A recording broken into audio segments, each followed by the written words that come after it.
để tên Hiếu Hận TV.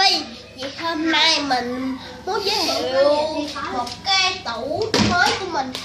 Cái là cái tủ này. Các bạn mời các bạn xem. Các bạn nào mà biết tới nhắc tên tới làm thì các bạn sẽ biết rồi đấy. Đây, mình lấy một hũ cho các bạn xem nha.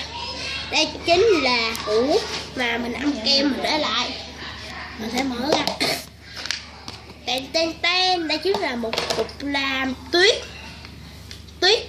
OND nha, nhưng mà nó thiếu làm nên nó không rơi được nha các bạn. Thôi bữa nào mình luyện nó cho nó rơi. Lam này đã xong rồi nè. Lam thứ hai tên là Lam Basic. Nó rất là dẻo luôn. Thôi mình lấy một ít mình chơi thôi chứ lấy nhiều quá tên sợ là nhét vô không nhìn được. Lam Basic này rất là dẻo. Nó ngã hồng nè, thấy không? Ngã hồng nhưng mà nó không phải hồng đậm, hồng mà nó hồng nhạt hay hồng đậm luôn, nó hồng hơi đẹp, rất là đẹp.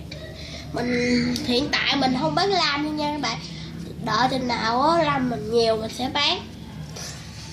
Vậy lại hôm nay video hơi bị dài luôn nha. Tiếp theo lam này nó dính dữ lắm nha các bạn, dính cực kỳ luôn.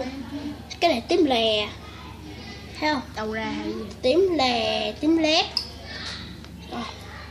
Đây lam này mình không chơi được tại vì á dính nó sợ. Ở đây nè có một dính, mình cuốn các bạn lên xin lọc hỏi mới quay.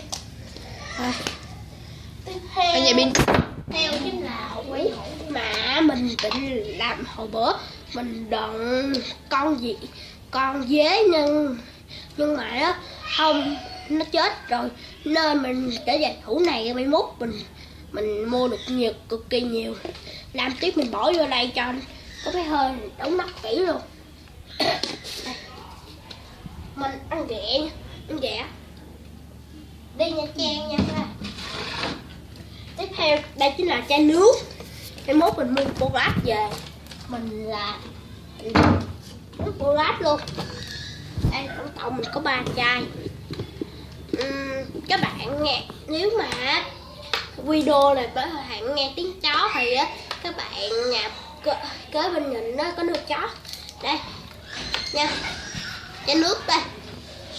Chai nước này á thì á nó uống, chai nước này không uống được nha, chai nước này cái chai nước này.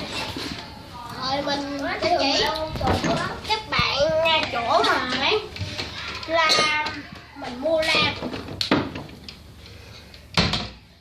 chỗ mà mình mua lam. Thôi tạm biệt, mình đi đây.